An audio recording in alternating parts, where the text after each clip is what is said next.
We know life with HCM can feel complicated, and sometimes it's hard to know where to begin. The good news is we do. It starts with an intake call with our staff, where we listen and learn about your concerns.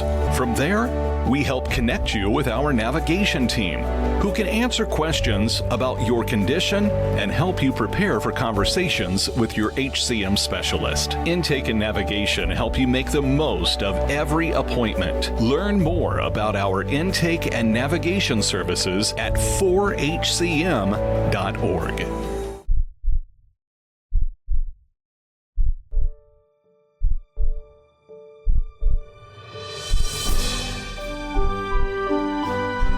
We're going to have a very busy year in the space of hypertrophic cardiomyopathy. And Did you do anything last year at all, or I'm joking?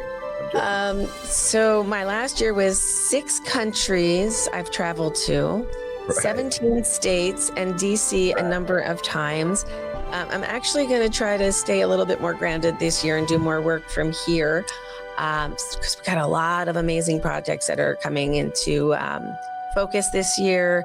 Our patient registry is starting to roll out. We've got our first e-consents handled this week, so that was a big milestone for us. And we've got some big projects that are coming up, not only for Heart Month and our annual meeting in October, but a patient-focused drug development meeting in February. We've got new discussion groups coming out. We've got a men's group, a genetics group. We've got more content to engage people in a more meaningful way and meet people from where they are and answer their questions and help them navigate life with hypertrophic cardiomyopathy. But I want to take a moment on this particular day to acknowledge what the day is. It is January 9th, and this would have been my sister Lori's, well, this is my sister Lori's birthday. She got 36 years with us here, and she would be 67 years old now. She would be retired. She'd be a retired grandmother of 4, and she would be enjoying her grandchildren today, if not for her mismanaged HCM. So as we start 2026, it is also a milestone year for us. It is our 30th year of operation. And I will take just a moment to dive down a memory rabbit hole.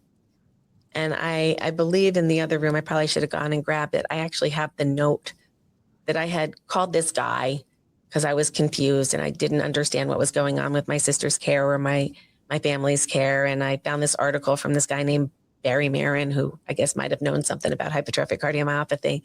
So I placed a call, and his secretary, Terry, answered the phone and said, "Who are you?" And I said, "This is who I am. I think I want to help patients get better educated or support them in some way. Can we talk?" And your dad was gracious with his time and his understanding of where I was in my personal journey and where HCM was in its journey. And that relationship really became the foundation of what we are doing today. So it's been 31 years since I've celebrated a birthday with my sister, 30 years that we've been doing the work of the HCMA to help ensure that other people's sisters don't die needlessly. And it's also the 3rd anniversary of the Lori Fund, and we have given away over $18,000 in travel scholarships to patients needing to get to HCMA Recognized Center of Excellence care. So we've got a lot to celebrate in our 30th year. We're living in a world that's a little chaotic right now. We can't fix the outside world, but we can make sure that your HCM care is as good as it can be. I know healthcare is changing and shifting, and we're going to be right there with you as it shifts and change to make sure that patients are first in healthcare. So, Marty, that's my recollections. And my acknowledgments of my beautiful sister and the legacy that she's leaving through what we're doing here today. So happy January 9th. That's well said. Yep. Yeah. Very well said. And okay. So as our new format of Tales from the Heart, I challenge our regular visitors to tell us some items of note since last we spoke. Now, we last spoke to Marty not too long ago because we made the announcement that Cytokinetics had gotten approval from the FDA for their new drug, Mycorrhiza, aficamten, for approval for obstructive HCM in the United States. Since then, Marty, what else have we learned? That wasn't that long ago to start with, as you said. Yeah, I think it's as we talked about at that time. I mean, I think it's a really exciting time. I mean, I think it's I'll say just one thing. I mean, I think that one thing I think we really appreciate with the emergence of aficamten is that it's important to point out, I think, that one, it gives another treatment option here. And I think, I've been asked like what surprised me the most about that development. And I don't know if it surprised me, but I think one of the important points was that, the FDA, when they approved aficamten, I think when they did that, they in a way kind of validated or substantiated an important aspect of that drug, which is its safety. And they did that by recommending a REMS program. And again, we have a REMS program already, obviously with Camzyos, but we have a REMS program with aficamten, but that it looks different a little bit here. And I think the differences with that REMS program are important because they underscore the confidence, really, that the FDA had in the safety and tolerability, in particular, of aficamten, which really is so important, obviously, to patients and the providers, that we are giving medications that not only have high efficacy, making patients feel and function better, but they can accomplish that goal safely, And I think that REMS program with aficamten is underscored, that aspect of it is underscored by the FDA's implementation of one that's very flexible, a flexible, program there that will, I think, be very favorable for patients and providers. And I hope will really, create even greater engagement because of that as well. I agree. I think myosin inhibitors are here to stay, and they have a very important role in HCM management for obstructive currently. Yep. And I think we've come a long way, and it's exciting to see targeted therapies for HCM and options for patients who have different profiles. Just because you're on one myosin inhibitor, like a beta blocker back in the day, like maybe one's not right for you, maybe another one is. And there are different pros and cons to your drug choices. And this is why it's critically important to meet with a specialist who understands the uniqueness of this disease state and your life course. One of the things I'm taken with on my Corso is the safe pregnancy. It is tolerable with pregnancy. And there are women of childbearing years who have been concerned about starting a myosin inhibitor because maybe they want to start a family. So I would encourage those conversations to continue and to really look at where all of your options are and make sure that you're getting the best care and taking advantage of all of the science we've worked really hard to create and bring to the community. Yeah, no, that's exactly right. I mean, I think, when we talk about evolution and progression, in therapies, part of that is improvements in safety and tolerability and also ease of use. I mean, it's important that we can be able to provide a lot of components to, the increasing success of new therapies. But part of that is that patients can tolerate them very well and also can get access to them, of course. And then 3 is that they can do that, in a way that's easy for them, and not as least disruptive in a way to their life as possible. And I think what we're seeing with aficamten is an evolution in that as well. And I think that's something to be really excited about, obviously, particularly at the beginning of this new year, and looking forward to being able to implement that as we go forward here. Absolutely. There was an article that dropped earlier this week from our friends at Imbria. Right. And for those who don't know, we have a clinical trial that we are helping recruit for Imbria in hypertrophic cardiomyopathy, non-obstructed. But they had another trial in heart failure with preserved ejection fraction. Can you go over some of those results that were published in the paper earlier this week and let us know what this mechanism is or this drug is?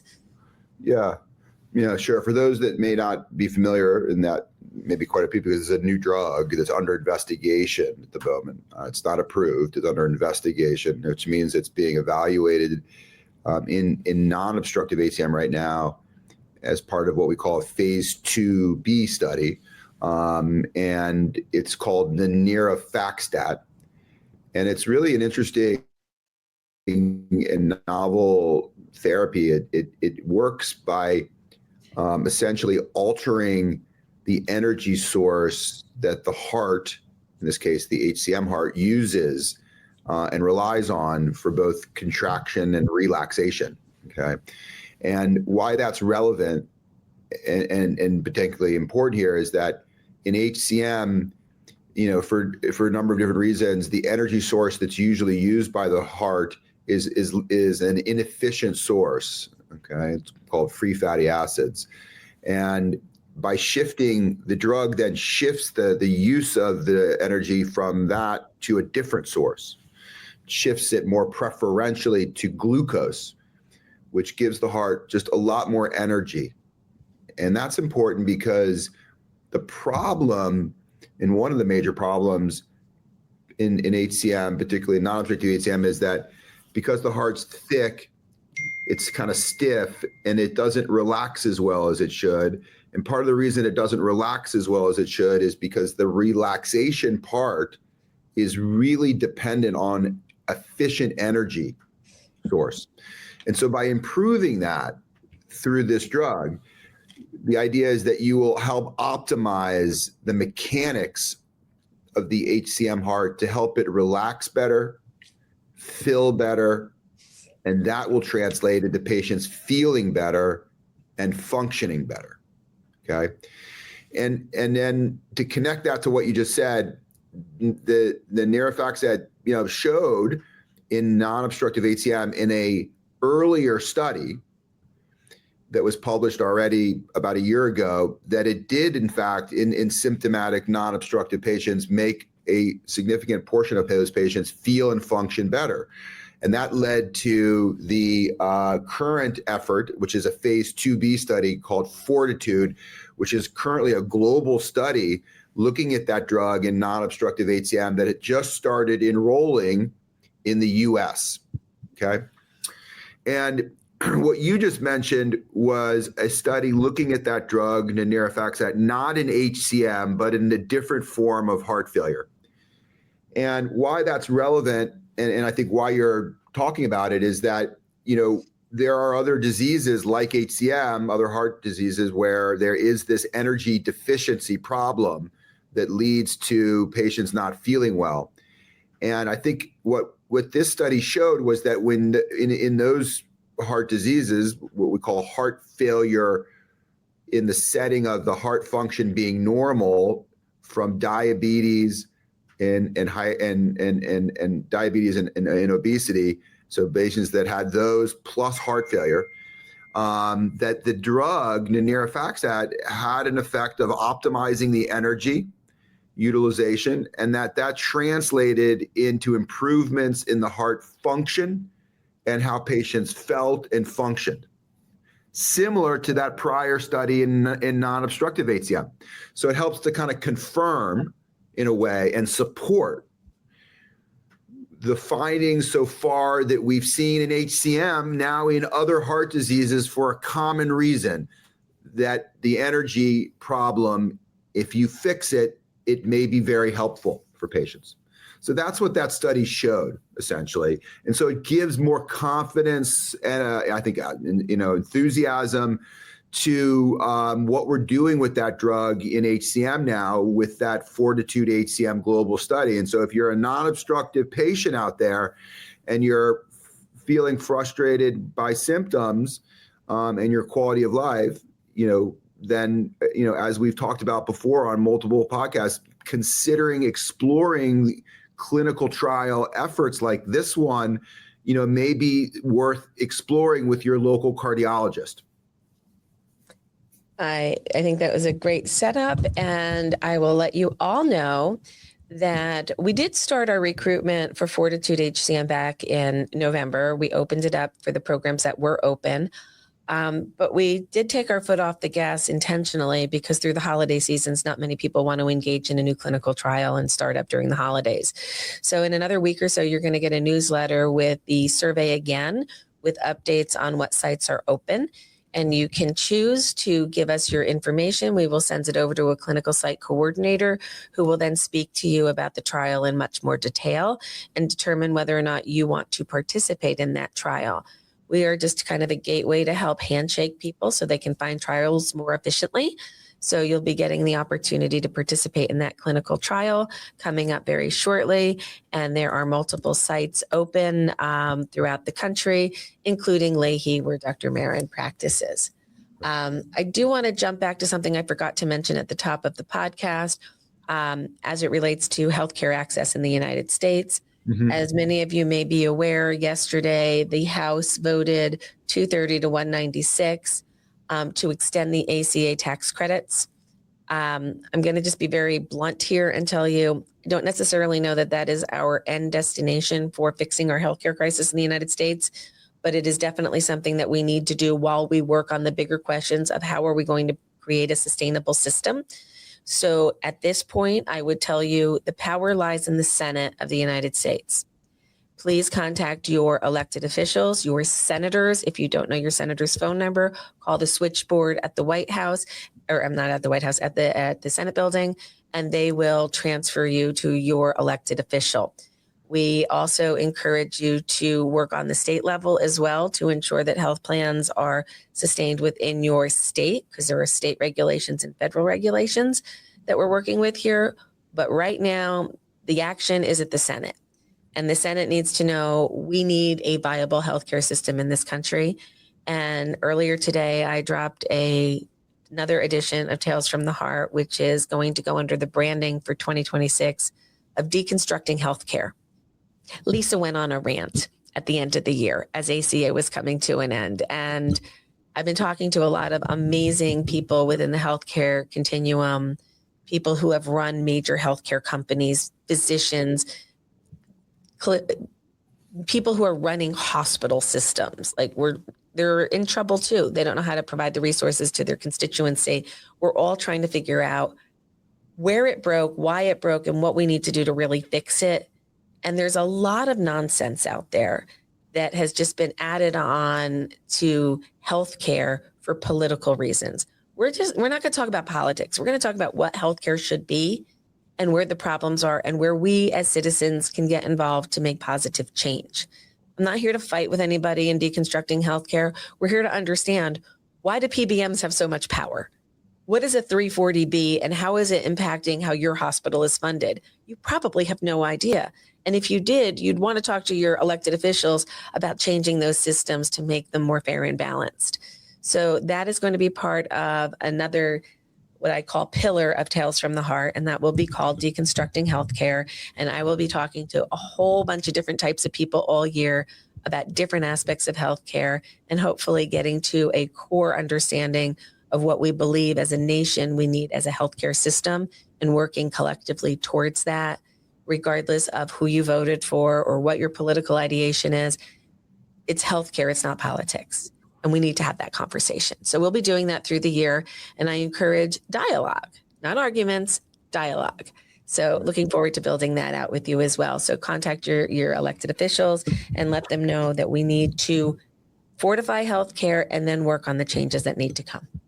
Okay. That took a half an hour to get through 15 minutes to get through all the opening stuff today. So Marty, our topic for the week or for the month is kind of like, it's a fresh year. Let's restart. What do we need to do for our hypertrophic cardiomyopathy management in the year? What do we need to do for our family?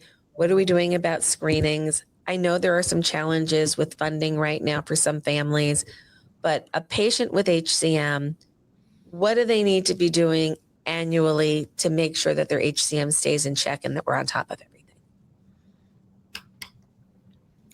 Yeah, I mean, I think, the principle there is that, we recommend for sure that, HCM patients, even ones that may perceive themselves to be doing fine or no different than prior year, at least annually still see their HCM cardiologist and should still get usually an echocardiogram evaluation of how the heart is doing in terms of its structure and function, as well as other aspects of the heart, like the valves, et cetera. So that should be done along with an EKG, and also the possibility of more testing as well, depending on the circumstance of that patient. So, clearly yearly evaluations with hopefully with your HCM specialist, and that should generally include EKG and echo on almost every patient yearly to evaluate kind of where things are with the heart performance and possibly other testing depending on what's going on. And of course, that it's really important to, of course, let your provider know if you feel that there may be a change in how you're doing, even one that you could potentially consider to be subtle, but different, and that can sometimes and often does take the form of feeling like, for example, you don't quite have as much energy with certain activities as you did before, or you're maybe a little bit more out of breath with activities than you were the year before. So things that could be cardiac related that may be a little bit different, even if they're subtle, are important, of course, to let your provider know about, because those could be small changes related to HCM that we would want to know about, of course, because we have opportunities to potentially change that if that was from HCM, okay, with treatment. So I think some of those are some of the key points to consider for patients as they think about what they should be doing on a year-to-year basis right now. How often should somebody get an event monitor, specifically if they do not have an implantable defibrillator? Well, if you don't have a defibrillator, then the answer is that in general, it's usually yearly too, as well. For most patients, particularly younger, middle-aged patients, that may change. That frequency of yearly monitoring could change a little bit as patients continue to be stable and enter, more advanced ages with HCM. We may do that less frequent or not at all sometimes. But that's the general rule of thumb, is yearly along with the echo. And as they get older, are we still using event monitoring to identify underlying atrial fibrillation that they may not be feeling, or are we moving away from that? Yeah, I mean, I think for younger and middle-aged patients, for sure, the priority with monitoring is largely for detection of abnormal bottom chamber rhythms called non-sustained ventricular tachycardia that could impact, if that was present, could impact the assessment of that patient's risk in the future of a life-threatening rhythm, since non-sustained ventricular tachycardia, fast, irregular bottom chamber rhythms detected on a monitor are what we call risk, could be a risk factor for potentially future life-threatening rhythms. So that's largely why we do the ambulatory monitoring in younger middle-aged patients. When patients get older, the risk of sudden death decreases, but the risk of atrial fibrillation increases a little bit, even more. And so there may be more of an advantage for monitoring older patients with HCM to detect atrial fibrillation, irregular rhythm of the top chamber. Okay. But the indication to do that, to look for AFib in patients that don't have symptoms of AFib that are younger or middle-aged is controversial a little bit. There's no clear answer to whether that should be done routinely for AFib surveillance like we do it for non-sustained VT. But I think as patients get older, it's not unreasonable to do a yearly monitor as well for that reason, meaning AFib as well. So I think that's kind of the way we look at the rationale behind monitoring for rhythms in HCM. Wonderful. Frequency of MRI. Well, frequency of MRI is that, is that there should be one done from almost all patients, on the initial evaluation, for example, with their cardiologist or at an HCM center of excellence. And we do that to, help inform with the MRI on certain aspects of the HCM heart, like the amount of scarring, what we call fibrosis, which is not something that you can see and quantify with echo. So that's an MRI-based finding, and that's a finding that if it's there, depending on the circumstances, can as well impact the assessment of that patient's risk of future life-threatening rhythms. So that's why getting an MRI and assessing for fibrosis, at least initially, is an important part of that evaluation. Following that, for kind of the routine follow-up in patients that don't have ICDs, generally what we've said is that it's reasonable to consider repeating the MRI kind of on an every 3 to 5 year basis for young middle-aged patients, for the purpose of, again, reevaluating for scar at that point, okay? So that's kind of generally, I think, what most people are doing out there in terms of when to repeat the MRI at 3 to 5 years. Okay, so as a patient is sitting down today and they're like, okay, it's January, I got the year ahead of me, I do or don't have healthcare access at this moment, I need to get these things checked off. So we want them to have an EKG and an echo. Some of them might be moving to stress echoes as well, depending upon the findings of their baseline echo, correct? Yeah. So there could be a stress echo involved. There could be event monitoring. And depending upon the last time they had an MRI, the MRI may need to be repeated periodically. So they can assess, look at their health plan, look at their out-of-pockets, see when they can afford to do this throughout the year, and get it on the calendar and get it scheduled before there's worry, and make sure that you're keeping up on it. Additionally, I want to talk about the genetic testing. I'm very proud of something, Marty. I don't know if I've explained this yet, maybe in the KCCQ meeting that we had the other day. For all of you who participated in our KCCQ questionnaire, thank you. There was about 600 of you who gave us feedback on that. You had to be in the registry to get that particular survey. But 75% of the HCMA patient registry has already had genetic testing. The yield is about 40% are finding an identifiable mutation, and the rest we still do not know about. But I was super proud that we're doing a great job of getting people within the HCM community to do their genetic testing, to know who else in their family might be at risk, and to potentially use that information for therapeutic purposes down the line. We can't do that now, except for PGD. But we've got really good follow-up on people getting their genetic testing, and I'm super happy about that.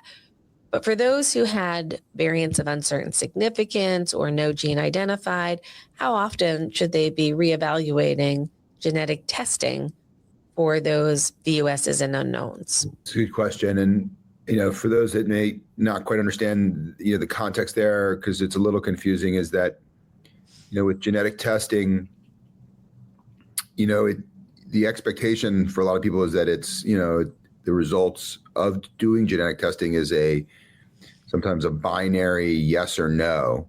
You have a mutation, you don't have a mutation, and it's not really quite like that.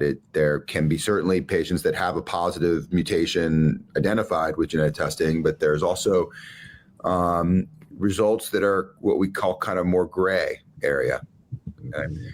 And those are what you mentioned called variants of uncertain significance, meaning that the patient with HCM had genetic testing and it showed that there was a mutation, or what we call a variant, same thing, but that it's not clear that change is causing their HCM. It could be, but it's not quite sure. Okay? Variant of uncertain significance. And sometimes what happens is that over time, after the test, for example, after that test was done, over time, other scientific evidence comes to light that helps to clarify that change as being disease causing. And so it goes from being a VUS, variant of uncertain significance, to being a pathogenic mutation. And sometimes even the opposite. Mutations that were thought to be disease causing can be, even downgraded to unsure. at certain points. And that's all because of new evidence in different forms that comes to light through tests and other studies and otherwise that help to inform on those prior classifications of the mutation. Okay.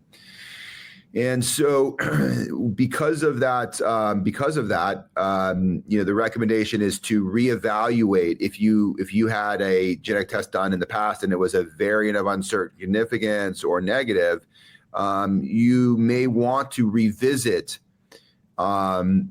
repeating the testing or accessing information through your provider that may tell you or give you some sense that mutation that prior VUS could have changed in its status, to repeating testing perhaps every couple of years, revisiting that. Okay. I think that's generally what we've said. I don't think there's an exact cutoff that you should, revisit your mutation or your genetic testing results at every 2 years, but every several years, it's worth asking your provider whether you think you should get retested or not. The conversation continues, but first, this quick break.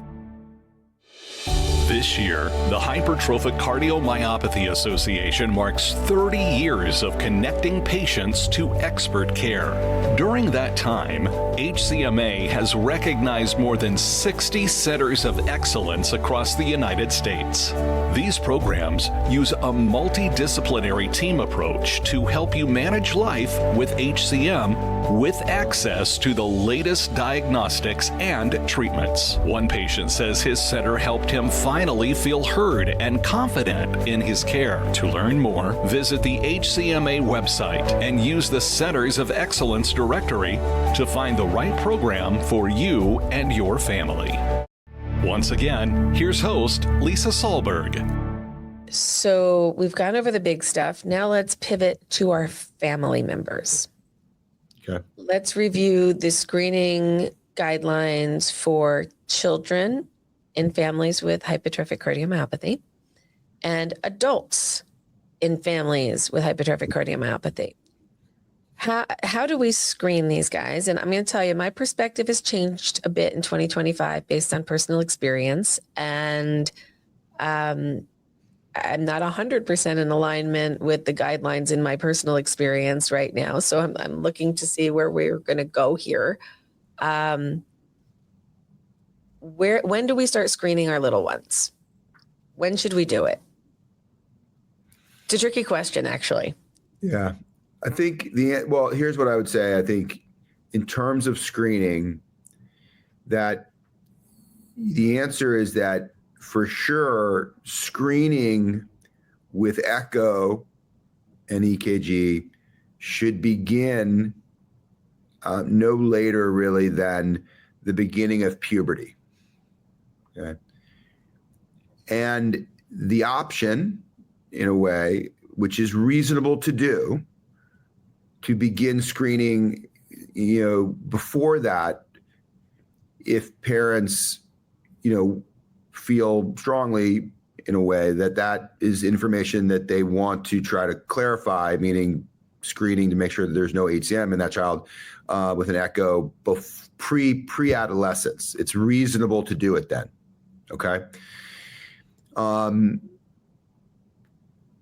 It's hard sometimes to do the echoes for infants and young kids. I mean, it's just difficult to do it for them. It's just challenging logistically. It's really hard on them. And the risk of the chances, I should say, of identifying HCM that early, unless there was some other clinical indication that there was something abnormal going on, is really low. And so I think it really does mean that you can feel, relatively comfortable waiting until that child was at least out of being an infant and could tolerate the exam, the echo reasonably well. At that point, you could do it at that point. What exact age that is. That could be 4, 5, 6, 7 years of age. I don't think you have to do it at birth, or as an infant. That's kind of how we look at it. Okay. My deviation has come from the experience of having positive genetic test results early in life. And then out of an abundance of caution, let's just get a baseline screening and ta-da, it's already there early in life before the age of 4 or 5. So will there be negative consequences to that child in that timeline? Probably not. Is there a lot that we can do to treat and protect at that age? Well, there are some things we can do, and most of it's watchful waiting, right? We're just monitoring that child.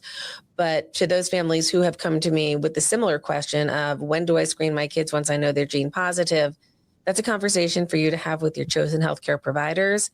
And I don't think it's unreasonable to screen them young and get at least baseline EKG and echo as soon as they're tolerable to do so, and to make sure that you're really having good conversations with your team about what the strategy is going to be and what you're going to do with positive or negative results.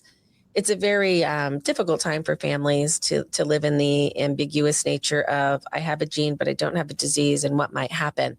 So we know that this is a challenging space. And one of the reasons why we're starting a few new discussion groups this year, including a parents discussion group and a genetics discussion group. So we'll have places for you to have these conversations with your peers and bring that information back to your chosen healthcare team, and hopefully make the best decisions that you can make on how to screen your little ones in HCM. Can we transition now to the adult children? So you and I both know that we think that people are clear, and at 50 something years old, we can still pop up with diagnosis after somebody's been screened multiple times. How long do we continue to screen family members if they're in a family with HCM, gene known or unknown? What do we do for adulthood?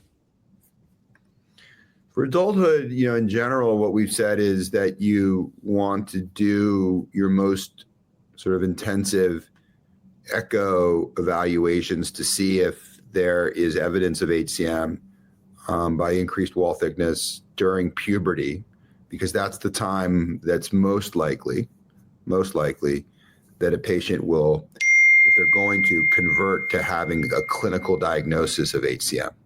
Okay. So essentially it's year and a half during puberty. And then at that point, at the end of puberty, maturation, physical maturation for that child, usually early 20s, we start to increase the frequency of the echoes to be more like every 3 to 5 years. Okay. Because there is a small chance that a patient could convert to HCM later in life. We call that delayed onset disease. And that's uncommon, but can happen. And so for that reason, we still extend the screening out beyond puberty every 3 to 5 years until about midlife, which is when we've sort of said at that point, if the echo and the EKG remain normal, that it's reasonable to stop at that point. Okay. And that there's no exact line in the sand there. I don't think. We've generally called it, mid to late 30s, 40s. If the echoes are normal, then I think it's reasonable to stop. But we have seen them sneak in their 40s, 50s, and 60s when there is a family history. So it gets a little complicated. I mean, I don't know. I mean, I would say that, I have to say that the amount of times I've seen somebody who you were following through their 20s and 30s with normal echoes convert to HCM in their 40s, 50s, and 60s is, extremely, extremely uncommon. Okay. Overall, as a numerator denominator issue, is extremely uncommon. Okay. It's not that it doesn't happen. I mean, there are always cases of that kind of thing, but for that reason, because it's so uncommon, to mandate that patients continue screening of echo and EKG into their 60s seems unreasonable. But we do have family members who are diagnosed later, Ross, who is staff here as well, his mom was diagnosed with HCM not until her 70s. He was diagnosed in his 40s. So sometimes there's delays to diagnosis and there's other issues going on. But hold on, I think we got to be clear here. Yeah, I think we got to be clear here because I think there's a little. We're talking about two different things. I just want to be. I think is that yes, a lot of people get diagnosed with HCM in their 60s, 70s, and even 80s. That's when they came to clinical attention and got diagnosed. What we were talking about were screening strategies, right? Where you've been following that patient with echoes and you know they didn't have HCM. Those patients converting to HCM by echo in their 50s and 60s and 70s is, I think, really, really uncommon, okay? Most of the patients who would say, oh, but I was diagnosed in my 50s or 60s, they would have had a diagnosis of HCM if an echo had been done in their 20s or 30s, okay? Correct. But they were asymptomatic and there was no reason for a clinical diagnosis to be made probably in them at that time. So that's those are two different sides of the coin. Exactly, just to be clear, because it is a little confusing.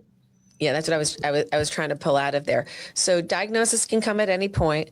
I've even had people 95 and greater who were diagnosed with HCM. So the diagnosis can come at any time, but family screenings, if you got a diagnosis, so Dave here just says he was diagnosed at 44. Common age to get diagnosed for HCM because you come up with symptoms. Now we take your family and we open it up and we look up, over, and down the family tree. Parents, siblings, children. And from the parents, you might go out to your aunts and uncles, then you may go out to your cousins once you start following the HCM through the family line. So now you have knowledge, Dave, and you can go get your family screened. And as they age out, maybe we clear them of diagnosis and it's not a problem for them. If they carry the gene, Marty, and they haven't developed yet, do you treat those a little bit differently than no gene identified, or do you continue to screen those ones? You mean later? You mean in an offspring or a child who doesn't have the mutation, you mean? In an adult who has a pathogenic mutation that runs in the family, but they're 50 and their heart's still normal. Yeah. Do we treat them a little bit differently? I mean, you may want to consider extending out screening a little bit longer there, potentially, but there's no clear guidance there. I mean, I think we generally have considered them in the same way as, patients without a mutation. If the echo and EKG are normal at midlife, I think that for both sets of scenarios, I really do think that means the likelihood of developing disease after that is very, very low, very low. Fantastic. Are there any other things patients with HCM should be thinking about when they're planning their 2026? I'm thinking about some clinical trials myself. Is this the year for you to consider clinical trial? And what might you want to do? What else might they think? Yeah, no, I mean, I think that's right. I mean, that's a message we've been talking a lot about is that, if you are interested in contributing and potentially benefiting yourself, but also the broader community of HCM patients, then I think a clinical trial, opportunity is really, really important to consider. It's at least worth talking about with your cardiologist. You may not fit into a current protocol for a clinical trial at all, or that may not be something you're interested in, but at least exploring it first and seeing what options may be available for you, I think is a really reasonable part of the discussion you should have with your HCM cardiologist when you see them. That is great. We have a question from Vicky about being diagnosed in her 70s and her children are in their 40s and 50s. So in this situation, if her kids got a screening at 48 and 51 and they're clear, that's one set of scenario. And if they get screened and we find something, well, we know what we were finding. Do you have any other guidance for Vicky? Well, again, I mean, I don't want to be necessarily specific, here, but I think what Vicky's scenario raises is kind of what we were talking about before, is that this is a situation where there was no mutation identified, and her children are, have essentially achieved midlife or close to it with normal echoes and EKGs, that would be a scenario where I think there's a lot of comfort there that likelihood of those children developing HCM is very, very low, so low that we would probably say there's no clear reason to continue screening. Okay. At those ages, unless, again, of course, what we say is no reason to continue systematic screening, with the caveat, of course, that if those children have a change in their status later on in life, obviously, with symptoms that develop or those kind of things, then obviously the appropriate testing should be done at that point. But routine screening can be probably discontinued. And then we have a question, just to go over the guidelines again. For children, we're doing the screenings every year to 18 months, I guess is what the number, 12 to 18 months, for onset of puberty to full growth. And then every 3 to 5 years thereafter. When the cutoff point is depends upon the family story and the genetics and a couple of other variables. So Diane, I hope that is helpful. Marty, do you need to clarify anything there, or did I get that one? Yeah, you got that right. Yeah. Okay. So I want to acknowledge that there was a news story earlier, a couple of weeks ago, about a patient in the South who was in the hospital about getting evaluated for a heart transplant. And on Christmas Day, his teenage daughter passed away while opening gifts.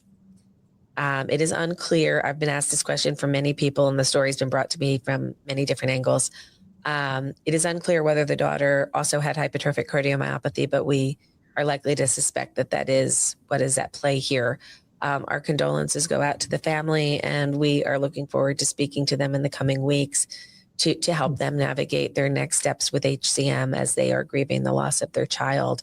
So again, an HCM family has made the news, and unfortunately not with a happy story right now. So I hope that we will connect with them shortly and provide them with additional resources. Willie's confused. We have to help Willie not be confused before we leave, Marty. Bit confused for me because I had HCM, didn't have a positive genetic test, nor did any of my children. Okay, so again, it's very hard to get into specific cases with specific families and answer things in a podcast. But generally speaking, just because you didn't have a positive genetic test for HCM doesn't mean you don't actually have hypertrophic cardiomyopathy. We don't know all the genes that cause it yet. It's just you don't have an identifiable gene at this time. So your children need to be screened under the protocol that we spoke about earlier during, childhood and adolescence, and then adulthood in those systems every 3 to 5 years if they're adult children, annually or thereabouts if they're under 20, 25 years old, and they're not at full growth yet. So, Marty, you want to see if we can clarify for Willie a little bit more? I don't know what else I can say. I think really the deal is clear that 70% of patients, 70 about, with a clinical diagnosis of HCM by the echo or MRI, have genetic testing that shows no mutation. That's because it doesn't mean they don't have HCM. They do. It just means that we don't yet know what the genetic change here is, and it's not on the panel then, and so it comes out as negative. Okay, and that means that it doesn't stay. So that, just to be clear, it doesn't mean that it still can't be genetic. It's just that the current panel that we know of doesn't reflect all the types of genetic changes that could cause HCM, because we're just not there yet to have a complete panel. Okay. So the kids should still be screened for HCM, just like we talked about at the frequency with echo and EKG that we talked about. But you're in the majority. That's what 70% of patients are like that. No mutation identified with HCM. That's where we are. So Dave just recently found us, and we're answering his questions because that's what we're here to do. So Dave, we're happy to be here for you to do that. And we come to you weekly with our expert panels of physicians to answer your questions. We're here every Friday morning at 11 a.m. Eastern time. coming up in the next year. We're also going to be doing a complete, think about Tales from the Heart in silos. This is one of the silos, and Marty and Steve will be here repeatedly, as will Alex DeFaria, to do a weekly talk with you all. And then we have some other people that are going to be coming in either monthly or quarterly. One path is going to be about pediatric HCM. So Dr. Jeff Tobin is coming out of retirement for us to help facilitate some of those conversations with some of his colleagues. We have Deconstructing Healthcare coming forward. And we're also going to be working with our Center of Excellence partners who are publishing information and do short form podcasting on articles of interest as they drop in the publications. We have a question before we run away, Marty. Mary Lou has a question. Are myosin inhibitors an option? I have obstructive HCM. So let's look at the keywords here. Obstructive HCM, 71 years old. Oh, you had endocarditis. I'm sorry. I've had that. It's awful. You got mitral valve prolapse. You got some regurgitation, re-echoing in 2 months. Does an obstructive patient who is symptomatic have an option for a myosin inhibitor? Yes. Yes. Your answer is yes, Mary Lou. I feel for you on your endocarditis journey. I've been there. It's hard. I hope you're recovered now, and I hope you're doing well. And please speak to your Center of Excellence physicians about the role of myosin inhibitors in your management strategy. Okay, Marty, first podcast of the year. I think we knocked it out of the park. And I encourage you all to continue staying in touch with us here. We're here to answer your questions and provide some information and to help the journey with HCM just be a little bit easier for you and your family today and always. So again, happy birthday to my sister, Lori. Is also my great Aunt Anne's birthday today. They were born on the same day, and I got to spend their shared last birthdays with them at a nursing home. My aunt passed away at 95. Lori was 36. So 95 was a tough year for her. 95 was a tough year for our family. But here we are today doing good work in their name and memory. So thank you for joining us today. We had a lot of participation. We love the energy. It helps the conversation flow. And we look forward to seeing you on the next edition of Tales from the Heart. Marty, thanks. It's a great start to 2026. Thanks, Lisa, as always. Appreciate it. Great discussion and look forward to the next one. Thank you. Absolutely. Thanks, everybody. Have a great day. The Hypertrophic Cardiomyopathy Association would like to thank our sponsors, Cytokinetics, Bristol Myers Squibb, and Edgewise Therapeutics.